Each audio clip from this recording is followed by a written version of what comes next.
The ninth boss fight is a fight that nobody enjoys fighting because you feel like a monster for doing such, that being Great Grey Wolf Sif, man's best friend who mourns her fallen companion Artorias. What's worse about this whole fight is the fact that you have no choice but to fight her, given she's an essential boss. Her only reason to fight is not out of animosity, but rather not wanting others to fall victim to the same fate as Artorias. This is more heartbreaking when you take in the fact that the developers added an alternative cutscene if you went through the Artorias of the Abyss DLC.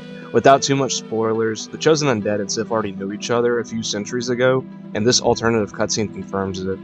Design-wise, Sif is a gargantuan timber wolf who wields the sword of her fallen companion. This design choice is also a common trope that's been featured in other franchises with canines that use blades. She also has similar parallels to Garmir, a wolf in Norse mythology affiliated with not only Hel, the realm of the undead, but also Ragnarok, a series of inevitable events that results in an ultimate rebirth and old world ending, essentially being an allegorical figure of Norse mythology attuned in the history of Dark Souls, who also symbolizes the relationship between humans and canines, believed to date back as early as 15,000 years ago. Sif is the medium between the world of the living and the world of the dead as a judge, jury, and executioner.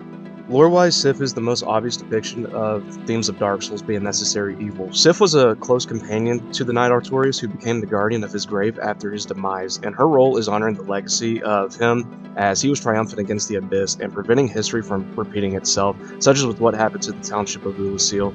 This boss fight initially starts off strong and fast-paced, fighting until one ultimately falls. As the battle continues, she slowly becomes more frail, fighting until her body gives out. This can be seen through her movements as she struggles no matter what with how bad her condition becomes. As a fight, it's more of an emotional battle, and she doesn't possess much of a challenge combat-wise given you're familiar with how it carries itself and its nuanced version of slashes and spins complemented by creating distance. For the tier list, Sif gets an A in her placement. As a fight, it's fairly adaptive at figuring out, but it's the narrative and lore that become the major selling point of it. In the DLC, you can also have her as a summon given you know where to go, which adds to the tragedy of having to commit a necessary evil. Neither you or her wanted it in this way, but neither of you also have no choice in the matter, where only one of you comes out in victory. Overall, this boss fight is not about the fight itself, but rather the impact of the boss fight. If you've enjoyed this video or made it to the end, be sure to like and subscribe in order to see more videos like this in the future.